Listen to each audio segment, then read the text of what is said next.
ሰላም ጤና ይስጥልን አድማጭ ተመልካቾቻችን፣ ግንቦት 1 2017 ዓ.ም ዕለታዊ መረጃዎችና ዘገባዎችን ይዤ መጥቻለሁ። የተለያዩ መረጃዎችን ይዣለሁ። በተለያዩ ከተሞች ጥቃቶች ተፈጽመዋል። በፋኖ ኃይሎች በከተማ ውስጥ በተፈጸሙ የሰርጎ ገብ ጥቃቶች በተለያዩ አካባቢዎች ጉዳቶች ደርሰዋል። ኮማንደሮች፣ የወረዳ አስተዳዳሪን ጨምሮ የሚሊሻ አስተባባሪዎች ተገድለዋል። እነዚህም በተመለከተ በተለያዩ አካባቢዎች የተፈጸሙትን ጥቃቶች በተመለከተ ዝርዝር መረጃ ይዣለሁ፣ ወደ እናንተ የማደርሰው ይሆናል። በተለያዩ አካባቢዎች ያሉ እንደዚሁ ዝርዝር የግንባር መረጃዎችን ማካትቻለሁ። እንደተለመደው በቅደም ተከተል ወደ እናንተ የማደርስ ይሆናል። ከዚህ ባሻገር እንደዚሁ አንድ የአፍሪካ ቀንድ መረጃ ይዣለሁ። በአፍሪካ ቀንድ መረጃዬ ቅጥረኛ ወታደሮችን ሱዳን ውላቸውን አቋርጣለች የሚለውን መረጃ በተያያዘ ከዚህ ጋር ኢትዮጵያን፣ ህወሓትን፣ ኤርትራን የተመለከቱ የተለያዩ መረጃዎች ይዣለሁ። እሱን ትሰማላችሁ። ከዛ ባሻገር ሀሳብ፣ አስተያየት፣ ጥቆማ ካላችሁ ጥቆማ ዜና@gmail.com እንዲሁም ደግሞ በሜሴንጀር ዋትሳፕ፣ በትዊተር እና በቴሌግራም መልእክቶችን ልታደርሱ ትችላላችሁ። እያደረሳችሁ ስለሆነ በእጅጉ አመሰግናለሁ። በዛሬው ዕለት በኢትዮጵያ ኦርቶዶክስ ተዋሕዶ እምነት ተከታዮች ዘንድ የልደታ በዓል ይከበራል። እንኳን ልደታ በዓል በሰላም አደረሳችሁ በያላችሁበት። ከዚህ በመቀጠል እንግዲህ ወደ መረጃዎች ነው የምሄደው። በርካቶቻችሁ አስተያየቶችን አድርሳችሁኛል። አስተያየቶቻችሁን ተመልክቻቸዋለሁ። ከፋኖ አንድነት ጋር በተያያዘ በተለይ በርካታ አስተያየቶችን ልካቸዋል። ከወትሮ በተለየ በርካታ አስተያየቶች ናቸው እየደረሱኝ። አስተያየቶቹ በይዘት ሲታዩ ተመሳሳይ ይዘት ያላቸው ናቸው። ፋኖ ወደ አንድነት መምጣት አለበት። አሁን ወቅቱ የስልጣን ጉዳይ ሳይሆን የህልውና ጉዳይ ነው። ህልውና ነው መቅደም ያለበት። በየትኛው መንገድ የሚመራ የሚያስተባብር ከተገኘ በጊዜ ሂደት እሱን እየተከተሉ የህልውና ትግሉን ማስቀደም ይገባል። አሁን የመጨረሻ ስልጣንም አይደለም፣ የሞት ስልጣን ነው። የሞት ስልጣን ነው። ለሞት ስልጣን ከህልውና ትግል ቅድሚያ የሚሰጥበት ጉዳይ የለም የሚሉ በርካታ ነጥቦችን አንስታችኋል። በርካቶች ናቸው በነገራችን ላይ ዛሬ ከወትሮ በተለየ በርካታ የኢሜል መልእክቶች ደርሰውኛል። በእጅጉ አመሰግናለሁ። እንግዲህ ከነዚህ አስተያየቶቻችሁ ባሻገር ወደ ችሎት መረጃዎች ሲሄድ በትላንትናው ዕለት በአዲስ አበባ በልደታ ከፍተኛ ፍርድ ቤት የነበረውን የችሎት ውሎ በተመለከተና የችሎት ውሎ ዝርዝር መረጃዎችን እንደሚከተለው አድርሳችኋለሁ። በትላንትናው ዕለት እንግዲህ በችሎት ከቀረቡት መካከል በተለይ እንግዲህ የፖለቲካ እስረኞች መካከል 5 መዝገቦች ፍርድ ቤት ቀርበዋል። የመጀመሪያውና ዶክተር ወንዶሰን አሰፋ 23 ተከሳሾች የሚገኙበት፣ ሁለተኛው እነ ዮሐንስ ቦያለውና ክርስቲያን ታደለ በአቤቱታ ጉዳይ ፍርድ ቤት የቀረቡበት፣ ሶስተኛው እነ ችሎት ይስማው እንደዚሁ ፍርድ ቤት የቀረቡበት፣ አራተኛ እነ ቴዎድሮስ ጣምራይ፣ አምስተኛ እነ ብርሃኑ ጉባለ ፍርድ ቤት ቀርበዋል። የመጀመሪያው መዝገብ እነ ዶክተር ወንዶሰን አሰፋ ላይ የቀጠለው የምስክር ማሰማት ሂደት ነው። ከሚያዝያ 1 እስከ ሚያዝያ 2 ተብሎ የነበረው እስከ ትላንት እስከ ሚያዝያ 30 ድረስ ቀጥሏል ምስክር ማሰማቱ። በትላንትናው ዕለት ሁለት አሁንም ከሰሜን ሸዋ የመጡ ሰዎች ምስክርነት ሰጥተዋል። ከመሃል ሜዳ በተለይ በቀድሞ የአማራ ብልጽግና ጽሕፈት ቤት ኃላፊ ግርማ የሺጥላ አሟሟትን በተመለከተ እማሆይ ወርቅነሽ ሙሉጌታና ግሩም የሺጥላ የሱ ወንድም ነው፣ እነሱ ቀርበው ምስክርነታቸውን ሰጥተዋል። እማሆይ ወርቅነሽ ከብት ጥበቃ ላይ እንደነበሩና በወቅቱ የጥይት ድምፅ ሰምተው ዘወር ሲሉ የሚሮጡ ወጣቶች መመልከታቸውንና ከዚህ ውጭ የተለየ ነገር በቅርበት አላስተዋልኩም ማለታቸውን የመረጃ ምንጮች ገልጸዋል። ግሩም የሺጥላ ወንድሜ በጽንፈኛና በመሃይሞች ተገድሎብኛል በሚል ስሜት በተሞላበት ንግግር ምስክርነቱን ሰጥቷል። በወቅቱ ብልጽግና ጽሕፈት ቤት ካወጣው መግለጫ ጋር በተያያዘ የተመሳሳይነት ያለው ምስክርነት ነው እየሰጠው ነው የተባለው። ግድያው እንግዲህ ፋኖ ብሎ በስም በመጥራት ፋኖ ነው ግድያ የፈጸመው የሚል ምስክርነት ሰጥቷል ነው የተባለው። ተጨማሪ አቃቢ ሕግ ምስክሮች አሉኝ በማለቱ በዚህ መዝገብ ላይ ተጨማሪ ቀናት ይሰጡኝ ተብሎ እንግዲህ ለ30 ቀናት ተሰጥቶ የነበረው ቀን አልበቃኝም፣ ምስክሮችን ከሌላ ቦታ አመጣለሁ በሚል ተጨማሪ ጊዜ ቀጠሮ ይሰጠኝ ብሎ አቃቢ ሕግ ፍርድ ቤቱን ጠይቋል።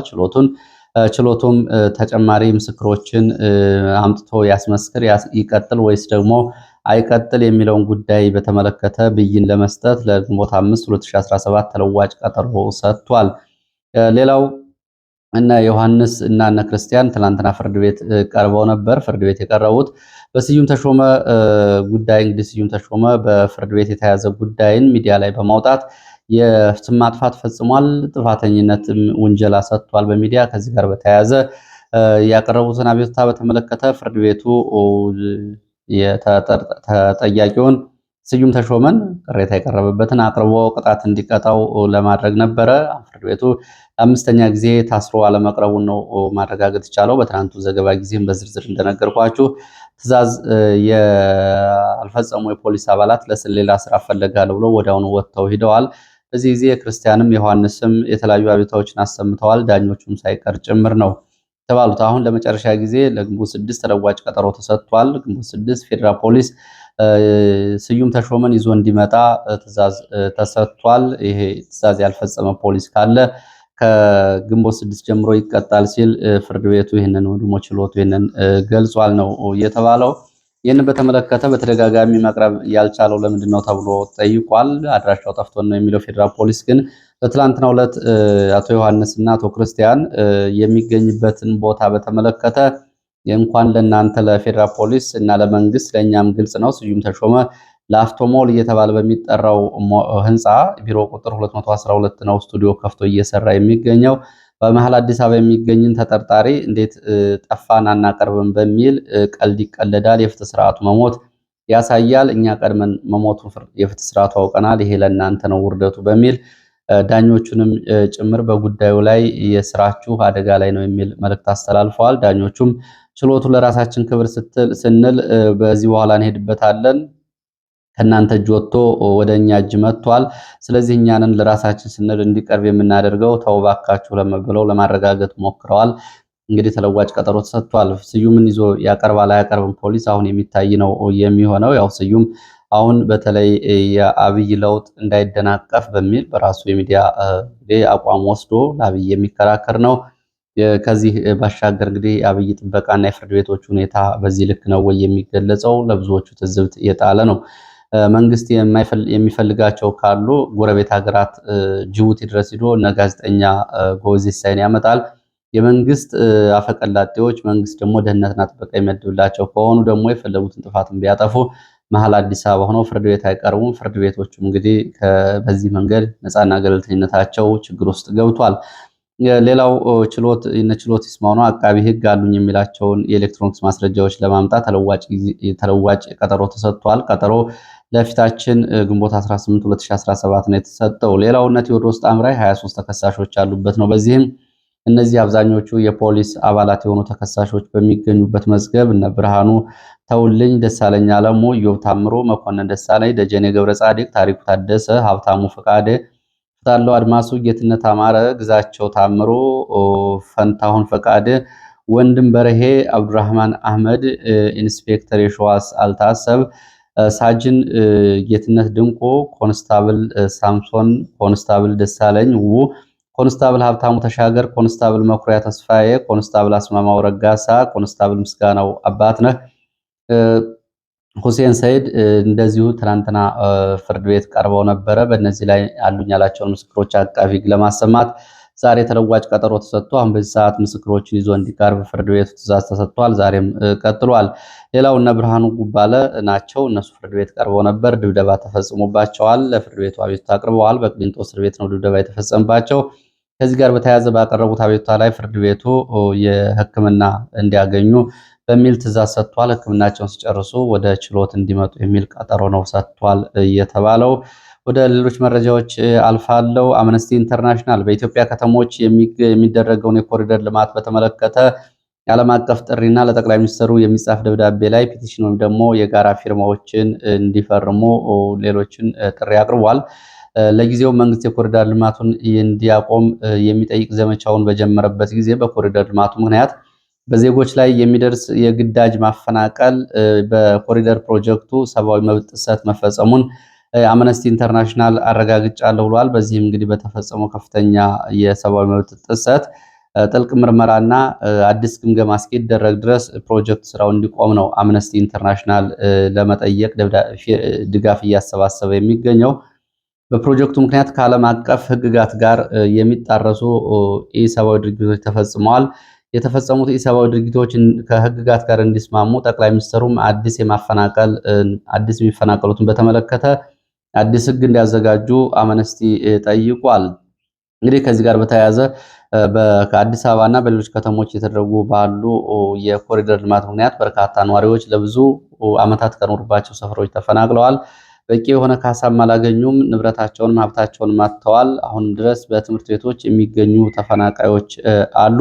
ቆርቆሮ በቆርቆሮ በሆኑ ቤቶችም የሚገኙ አሉ። ሰነድ የላችሁም በሚል ብዙዎቹ ተከራይተው እንኳ ከሚኖሩባቸው እንዲሁም ደግሞ ቤተሰብ ከሚኖሩባቸው ተፈናቅለው ሜዳ ላይ ወድቀዋል።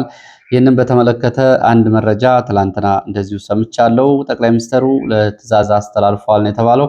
በተለያዩ ከተሞች በሚደረግ የኮሪደር ልማት የሚቀርቡ አቤቱታዎችን እና የሀገሪቱ ፍርድ ቤቶች እንዳይሰሙ ታዘዋል የሚል መረጃ ነው የሰማሁት። ፍርድ ቤቶቹ የኮሪደር ልማት ተፈናቃዮች አቤቱታ ቢያቀርቡም አቤቱታቸውን እንዳይሰሙ ታዘዋል ተብሏል። እንግዲህ ይህን ግልጽ የሆነ የሰብአዊ መብት ጥሰት ነው የሚሉት የመረጃ ምንጮቹ። ፍርድ ቤቶችም የነጻነት ገደብ ተጥሎባቸዋል። ይሄ ፍርድ ቤቶችን ሙሉ በሙሉ የብልጽግና አገልጋይ ያደረገ ደብዳቤ ነው ተብሏል።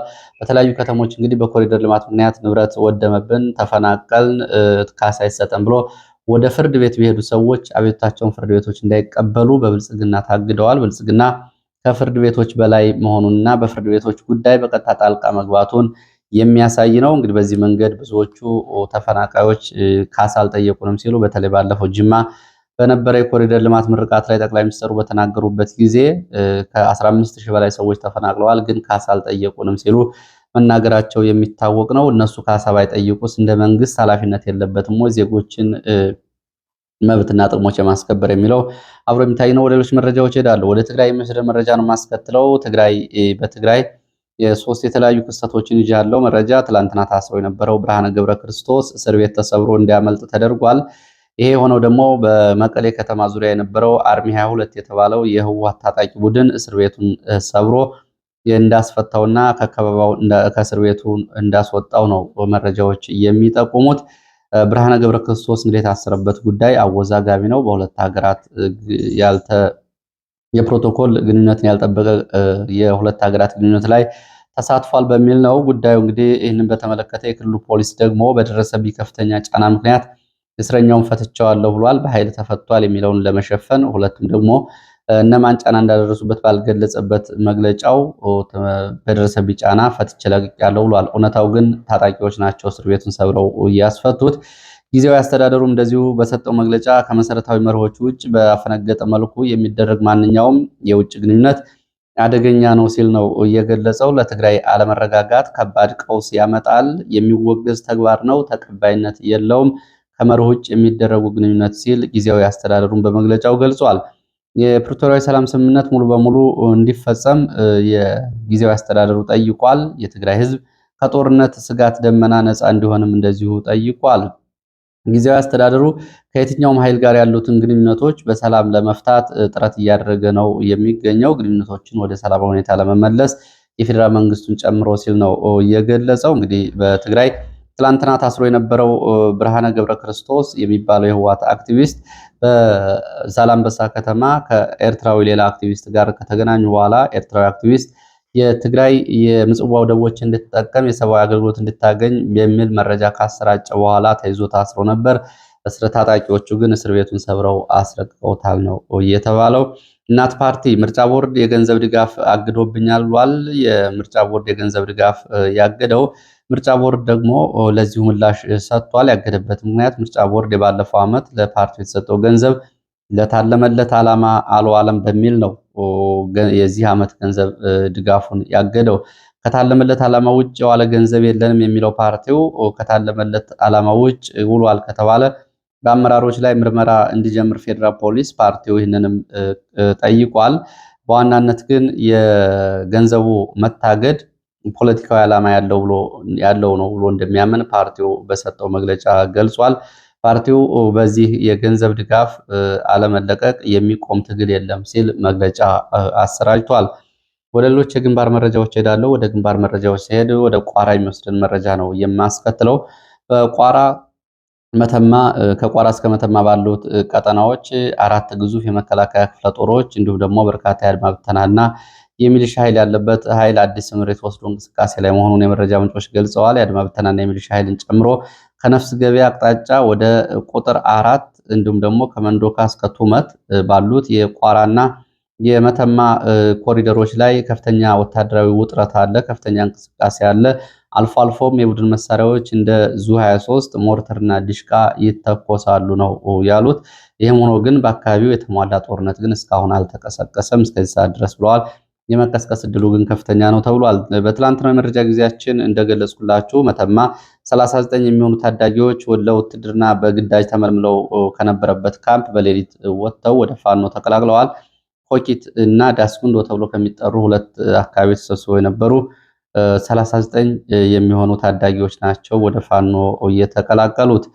ሌላው ትላንትና መተማ እንደዚሁ ውጊያ ነበረ። በውጊያው የደረሰው ጉዳት እንደሚከተለው ቀርቧል። ከውጊያ በኋላ በአስከሬን ላይም እንደዚሁ አሰቃቂ የሆነ ግፍ በመንግስት ወታደሮች ተፈጽሟል ነው የተባለው። ሽመለ ጋራና ወዲ ገምዞ ተብሎ በሚጠሩ ቦታዎች መካከል ቁጥር 5 እየተባለ በሚጠራ ቦታ ላይ ከባድ ውጊያ ሲደረግ ውሏል። በዚህ ውጊያ በትንሹ 7 የመንግስት ወታደሮች ሲሞቱ ሌሎች ደግሞ በርካታ ሞትና ቁስለኛ ሆነዋል። በፋኖ በኩልም እንደዚሁ በውጊያው ላይ 2 የፋኖ አባላት መሞታቸውን የመረጃ ምንጮች ገልጸዋል። ይህንን ተከትሎ የፋኖዎች አስከሬን ላይ አሰቃቂ ምናልባትም ለሚዲያ እንኳ ለመግለጽ ተገቢ ያልሆነ ድርጊት በመንግስት ወታደሮች ተፈጽሟል ነው የሚሉት የአካባቢው የዓይን እማኞች። ከውጊያ የተገደሉ የፋኖ አባላትን አስከሬን ወደ መንገድ በማምጣት ብልታቸውን በመቁረጥ የአስከሬኑ አንገት ላይ በማሰር አስፋልት ላይ አስከሬናቸውን ራቁት እንዲወድቁ ተደርጎ አስከሬኑን ህዝብ እንዲመለከተው በአካባቢ የሚሄዱ ተሽከርካሪዎችና ተሳፋሪዎች ጭምር ከመኪና እየወረዱ እንዲመለከቱ የመንግስት ወታደሮች ይህንን ሲያደርጉ ውለዋል። ይሄ እንግዲህ በአስከሬን ላይ የተፈጸመ ግፍ ነው። ብልት መቁረጥ፣ አንገት መቁረጥ የመሳሰሉት አስነዋሪ ድርጊቶች የሃይማኖትም ወታደራዊ ዲሲፕሊንም እንግዲህ የተገደለ ወታደር ወይ ደግሞ የተማረከ ወታደር የራሱ አያያዝ አለው። ይህንንም ከማህበረሰቡ ሞራልና ሴት ባፈነገጠ መልኩ ብልት በመቁረጥ የመንግስት ወታደሮች ብልቶችን አንገት ላይ በማሰር ፀሐይ ላይ አስከሬን ሲያስመቱ ብለው አይቀበርም ብለው ከልክለው መዋላቸውን የመረጃ ምንጮች ገልጸዋል። አመሻሹን ግን የአካባቢው ሰዎች አስክሬን ወድቆ መቀመጥ ለአካባቢው ሰውም ጥሩ አይደለም በሚል በግድ ያው ከመንግስት ወታደሮች ጋር ተከራክረው የቀብር ስነስርዓቱን ፈጽመዋል። እንግዲህ በአስክሬን ላይ የሚፈጸመው ግፍና ግፍ ምን ያክል ጥላቻ እንዲሁም ደግሞ በውጊያው ውስጥ ያለውን አጠቃላይ ሁኔታ የሚያሳይ ነው የሚሆነው። አስከሬን ላይ በዚህ ልክ ግፍ መፈጸም ምንድን ነው የሚያመጣው ለውጥ? ውጊያ ላይ ትዋጋለህ፣ ትሞታለህ ወይ ትገድላለህ። ከዛ በኋላ ጨዋታው ይጠናቀቃል። ከዛ በኋላ ግን አስከሬንን እንግዲህ ህይወት የሌለውን አስከሬን በዚህ ልክ የማህበረሰቡን ሞራል፣ ሃይማኖት፣ እምነት በሚጻረር መልኩ ማሰቃየት ምን የሚሉት ጉዳይ እንደሆነ ግልጽ አይደለም። ወደ እብናት ደቡብ ጎንደር የሚወስደን መረጃ ላስከትል። እብናት በመከላከያና በሚሊሻ መካከል እርስ በርስ ተኩስ ነበር ተብሏል። በዚህም ተኩስ አንድ የሚሊሻ አባልና አንድ የመከላከያ አባል በትንሹ ስለመሞታቸው የመረጃ ምንጮቹ ገልጸዋል። በዚህ የተበሳጩ 7 የሚሊሻ አባላት ወደ ፋኖ ተቀላቅለዋል ተብሏል። ሙሉ ትጥቃቸውን እንደያዙ ነው። እነዚህ 7 የሚሊሻ አባላት ከስምሪት ቀጠናቸው በመውጣት ወደ ፋኖ ቀጠና የተቀላቀሉት ተብለዋል። እንግዲህ የነፍስ ወከፍ መሳሪያዎችን የወገብ ትጥቅና ተተኳሾችንም ጭምር ይዘው ወደ ፋኖ ተቀላቅለዋል ተብሏል። ወደ ሰሜን ወሎ ሀብሮ የሚወስደን መረጃ ላስከትል። በሰሜን ወሎ ሀብሮ ወረዳ አረርት ተብሎ በሚጠራ ቦታ ዛሬ ማለዳ ከፍተኛ ተኩስ ነበር ተብሏል። ከዚች ቦታ አረሪት ተብላ በሚጠራው ቦታ መውጫና መግቢያ በሁለት አቅጣጫዎች በነበረ ተኩስ ጉዳት ደርሷል። የደረሰው ጉዳት በዝርዝር አልታወቀም የሚሉት የመረጃ ምንጮቹ ይህችን ከተማ የመንግስት ኃይሎች ለቀው ወጥተዋል። ካምፓቸውንም ለቀው ወጥተዋል። ከተማዋና ካምፑ በፋኖ ቁጥጥር ስር ገብቷል ተብሏል። ወደ ሐራ ከተማ ነው የሚሊሻ አባላቱ የሸሹት። በካምፕ ውስጥ የእነዚህ የመንግስት ወታደሮች ጥለውት የወጡት ተተኳሽ፣ ሌሎች ሎጂስቲክ እና ቁሳቁሶች በፋኖ እጅ ገብተዋል ተብለዋል። የአማራ ፋኖ በወሎ ባለሽርጡ ክፍለ ጦር የተለያዩ ሻለቃዎች ናቸው ይህንን ዘመቻ እያደረጉት። በተመሳሳይ እንደዚሁ በዚሁ አቅራቢያ ደቡብ ወሎ ወረባቦ ተብሎ የሚጠራ ቦታ በቦከክሳ ከተማ እንደዚሁ ትላንትና ረፋድ ድንገተኛ ጥቃት ተፈጽሟል። ከተማ ውስጥ ፋኖ በፈጸመው ድንገተኛ ጥቃት ቁጥራቸው በውል ያልታወቁ የመንግስት ኃይሎች ሙትና ቁስለኛ ስለመሆናቸው የዓይን እማኞች ገልጸዋል። ቁስለኞቹ ወደ ቢስቲማ ከተማ ለሕክምና ተወስደዋል። ለሕክምና ከተወሰዱት ውስጥም እንደዚሁ ህይወታቸው ያለፈ መኖሩን ሰምተዋል። ይህንም ድንገተኛ ጥቃቱ የተፈጸመው ሚያዝያ 30 2017 ረፋድ ላይ መሆኑን የሚገልጹት የመረጃ ምንጮች የደረሰውን ጉዳት በዝርዝር አላወቅንም ሲሉ፣ የፋኖ የመረጃ ምንጮች ደግሞ የሟቾች ቁጥር በትንሹ 8 ይደርሳል፣ በርካቶቹ ደግሞ ቆስለዋል ብለዋል። እዚህ ሰሜን ወሎና ደቡብ ወሎ አቅራቢያ ያሉ መረጃዎች ናቸው። ወደ አዴት ይልማና ደንሳ ሲሄድ አዴት ኮካ ተብሎ በሚጠራና ቦሻ በተባሉ ቦታዎች ትላንትና ድንገተኛ የጥቃት ተፈጽሟል። በአካባቢዎቹ አሰሳና ቅኝት ላይ በነበሩ የመንግስት ወታደሮች ላይ በተፈጸመ ድንገተኛ ጥቃት ከፍተኛ ሰብአዊ፣ ቁሳዊ ጉዳት ደርሷል። ሚያዝያ 30 2017 የአማራ ፋኖ በጎጃም አንደኛ ክፍለ ጦር የተለያዩ ሻለቃዎች በፈጸሙት ድንገተኛ ጥቃት በትንሹ 18 የሚደርሱ የመንግስት ወታደሮች ሙትና ቁስለኛ ሆነዋል። ከዚህም ላይ እንግዲህ 11 የነፍስ ወከፍ መሳሪያዎች በፋኖ እጅ ገብተዋል ነው የተባለው። ይህ እንግዲህ በአሰሳና ቅኝት ላይ በነበሩ የመንግስት ወታደሮች ላይ አኮካ ተብሎ በሚታወቅ ቦታ የተፈጸመ ጥቃት ነው። በተመሳሳይ በዚሁ አቸፈር ከማለዳ ጀምሮ በተለያዩ ቦታዎች ዛሬ ከባድ ውጊያ እየተደረገ ነው የሚገኘው። በእነዚህ አካባቢዎች የተደረገ ባለው ውጊያ የደረሰው ሰብአዊ፣ ቁሳዊ፣ ወታደራዊ ኪሳራ በውል አልታወቀም። ውጊያው እንደቀጠለ ነው ተብሏል። ውጊያው ሲጠናቀቅ ዝርዝር መረጃዎች ወደ እናንተ የሚደርሱ ይሆናሉ። በተመሳሳይ ወረባቦ እንደተፈጸመው ጥቃት በተመሳሳይ ምስራቅ ጎጃም ቢቸናም እንደዚሁ ከተማ ውስጥ በመግባት የፋኖ ኃይሎች ድንገተኛ ጥቃት በመፈጸም የሚሊሻ ኮማንደር ገድለዋል። የሚሊሻ ኮማንደሩ ቢቸና ከተማ ዋርካ ሰፈር ተብሎ በሚጠራው አካባቢ ነው የተገደለው። ሚያዝያ 30 2017 ዓ.ም ረፋድ 5 ሰዓት ገደማ በዚህ ዋርካ መንደር የተገደለው የሚሊሻ ኮማንደር የሚሊሻ አስተባባሪና የሚሊሻ መሪ እንደሆነ የፋኖ የመረጃ ምንጮች ገልጸዋል። የአባ ኮስተር ብርጌድ ይህንን ዘመቻ የከተማው ሰርጎ ገብ ድንገተኛ ጥቃት መፈጸሙን ገልጾ የኮማንደሩ የነፍስ ወከፍ መሳሪያም እንደዚሁ በፋኖ ተወስዷል። ይህንን የከተማ ልዩ ዘመቻ የፈጸሙ የብርጌዱ አባላት ያለ ምንም ጉዳት ከከተማ ወጥተው አምልጠዋል ሲል እንደዚሁ እንግዲህ ብርጌዱ ካሰራጨው መረጃ ላይ ለመመልከት ተችሏል። በተመሳሳይ እንደዚሁ ደብረ ብርሃን እና አንጾኪያ አካባቢ እንደዚሁ ድንገተኛ እና የከተማ ውስጥ ጥቃቶች ተፈጽመዋል። በሰሜን ሸዋ ዞን አንጾኪያ ገምዛ ወረዳ መኮይ ከተማ ትናንትና የፋኖ ኃይሎች የአማራ ፋኖ ሸዋ ጠቅላይ ግዛት የፊታውራሪ ገበየሁ ብርጌድ አባላት ወደ ከተማ ዘልቀው በመግባት ድንገተኛ ጥቃት ፈጽመዋል። በፈጸሙ ድንገተኛ ጥቃት አንድ የብልጽግና የወረዳው ባለስልጣን ጉዳት ደርሶበታል።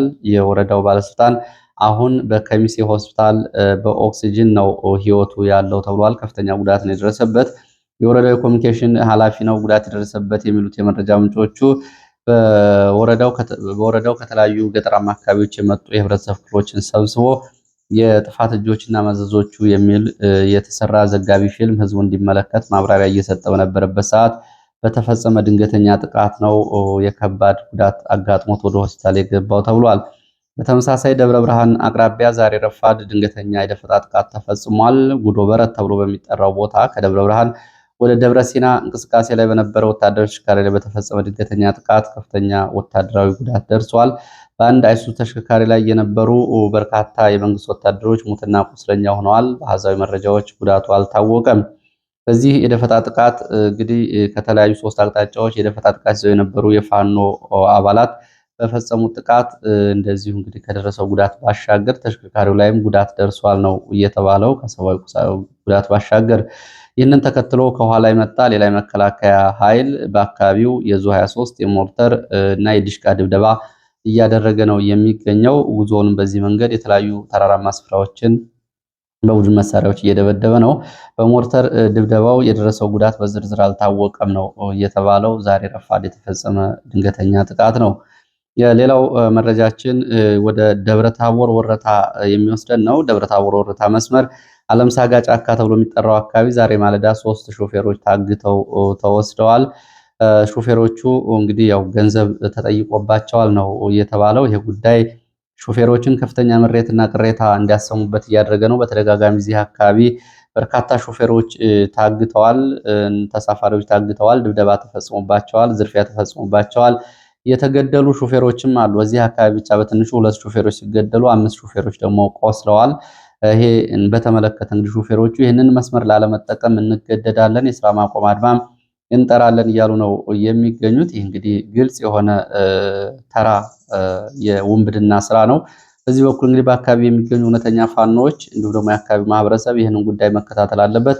የመንግስት ኃይሎችን በተለይ በዋናው መንገድ ላይ የሚፈጸመውን ዝርፊያና እገታ እጃቸው ከሌለበት በስተቀር ለምን ማቆም አቃታቸው የሚለው ጉዳይ ከአሁን በፊትም እንግዲህ የከተማ አስተዳደሩ የሚሊሻ ኃላፊና ሌሎች የሚሊሻ አባላት ጭምር የተሳተፉባቸው ዝርፊያዎች ሲፈጸሙ እንደነበር የመረጃ ምንጮቹ አስታውሰዋል። ለማንኛውም እንግዲህ ሹፌሮቹ በአስቸኳይ ያለምንም ቅድመ ሁኔታ መለቀቅ እንዳለባቸው ነው ማሳሰብ የሚያስፈልገው። ሌላው የሐኪሞቹ አመፅ አድማ እና የአደባባይ ጥያቄዎች ቀጥለዋል። አድማ አይደለም ጥያቄዎች ነው እያቀረቡ የሚገኙ። ተቃውሟቸው ለአራተኛ ቀን ቀጥለዋል። ዛሬ ግንቦት 1 2017 ለአራተኛ ቀን የቀጠለው የሐኪሞች ተቃውሞ በአራቱም የሀገሪቱ ማዕዘናት የሚገኙ በሕክምና ተቋማት ስራ ላይ የሚገኙ ሐኪሞች ጥያቄዎቻቸውን እያቀረቡ ነው የሚገኙት። የጤና ጥበቃ ሚኒስቴርም በጉዳዩ ላይ አስቸኳይ ስብሰባ ተቀምጧል ተብሏል። ለዚህም እንግዲህ ይህንን የሚከታተል አዲስ ግብረ ኃይል እንዲቋቋም አቅጣጫ ተሰጥቷል። ግብረ ኃይሉ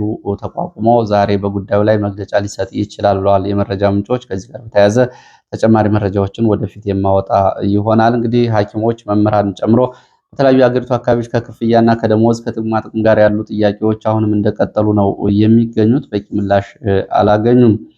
ሌላው ወደ አፍሪካ ቀንድ የሚወስደን መረጃ ነው። አፍሪካ ቀንድ መረጃዎቻችን በዛሬው መረጃ ጊዜያችን ሱዳንን ነው የምንመለከተው። የሱዳን ጦር ለቅጥረኛ ተዋጊዎች ያለውን ውል እንዳቋረጠ ነው ዛሬ ዘገባዎች የሚያመላክቱት። በቅጥረኛ ወታደሮች ላይ ያለውን ቅጥር እንደገና እንዲመረመርና እንደገና እንዲታይም እንደዚሁ የሱዳን ጦር ፍላጎት እንዳለው ተገልጿል። ከዛሬ ጀምሮ ለቅጥረኛ ወታደሮች የሱዳን ጦር የሚያቀርበውን የጦር መሳሪያ አቅርቦትም እንደዚሁ ማቋረጡን ገልጿል። እንግዲህ በሱዳን ውስጥ በቅጥረኝነት እየተዋጉ የሚገኙ በርካታ ሀገራት ወታደሮች አሉ። እንዲሁም ደግሞ ታጣቂ ኃይሎችም ይገኛሉ። ከነዚህ መካከል ከኢትዮጵያ የህወሓት ታጣቂዎች ከሱዳን ጦር ጋር ጎን ለጎን ተሰልፈው አርኤስኤፍ እየተባለ የሚጠራውን አማጺ ቡድን እየተዋጉ ነው የሚገኙት። በዚህም እንግዲህ በተለያዩ ደሞዝ ይከፈላቸዋል፣ የጦር መሳሪያ አቅርቦት ይደረግላቸዋል። ወደፊት ከሚኖረው የሀገረ መንግስት ትግራይ ጋርም በተያያዘ የሱዳን መንግስት እና የሱዳን ህዝብ ዋጋቸውን ይከፍላል የሚል ውልም እንዳለ እንዲሁም ደግሞ በኤርትራ በኩልም ስልጠና የተሰጣቸው በምስራቅ ሱዳን አካባቢ የሚገኙ ሱዳናውያን ሚሊሻዎችም እንደዚሁ ከሱዳን ጦር ጋር ተሰልፈው አማጺውን እየተዋጉ ነው የሚገኙት። ከሌሎች ሀገራትም የመጡ ቅጥረኛ ወታደሮች በሱዳን ውስጥ በራሳቸው እና በሚሊሻ ኃይል የሚንቀሳቀሱ ሱዳናውያን ጭምር እየተሳተፉ ነው የሚገኙት። እነዚህ ቅጥረኛ ወታደሮች ዛሬ የመሳሪያ ድጋፉ ከሱዳን መንግስት እንዲቋረጥ ታዟል ነው የተባለው። በዚህ ውስጥ እንግዲህ የህወሓት አርሚ 7 ተብሎ የሚጠራውም በዚህ ጦርነት ውስጥ ከመንግስት ጋር እየተሳተፈ ነው የሚገኘው። ሌላው በዚሁ በሱዳን የፈጥኖ ደራሽ ኃይሉ ወይ ደግሞ አርኤስኤፍም በርካታ ቅጥረኛ ወታደሮች እንዳሉትም መረጃዎቹ ያሳያሉ።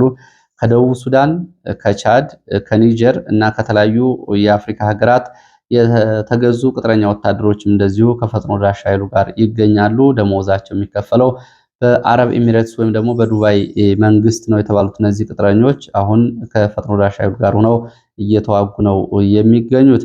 ከነዚህ ሁለቱም ተፋላሚ ኃይሎች ካሰለፏቸው ቅጥረኛ ወታደሮች ባሻገር የተለያዩ ሀገራትም በሱዳን ውስጥ የውስጥ ጉዳይ ላይ እጃቸው አለበት ነው የተባለው። ከ22 ሀገራት ላይ 22 ሀገራት በቀጥታና በተዘዋዋሪ በሱዳን ውስጥ በሚገኘው ጦርነት እየተሳተፉ ነው የሚገኙት። እነ ሳውዲ አረቢያ ከሱዳን መንግስት ጎን ሲሆኑ እና አረብ ኤሚሬትስ ደግሞ ከፈጥኖ ደራሽ ኃይሉ ጎን ነው ይገኛሉ። ግብፅን ጨምሮ ኤርትራ እንዲሁም ደግሞ ህወሓት ከሱዳን ጦር ጋር ሲገኙ፣ ሌሎች ደግሞ ከፈጥኖ ደራሽ ኃይሉ ጋር ነው የሚገኙት። ደቡብ ሱዳን ለፈጥኖ ደራሽ ኃይሉ ጦር ወታደራዊ የጦር መሳሪያ ከማስተላለፍ ባሻገር የሕክምና ተቋም ግንባታ፣ የጦር ሰፈር እንዲሁም ደግሞ ምልምል ታጣቂዎችን በማቅረብ እንደዚሁ ከሚጠቀሱ ሀገራት ውስጥ አንዷ ነች። እንግዲህ ለሰዓት ያሰባሰብኳቸው አጫጭር መረጃዎች እነዚህን የሚመስሉ። ስለተከታተላችሁ በእጅጉ አመሰግናለሁ። በሌላ መርሃ ግብር እስከምንገናኝ ድረስ መልካም ቆይታ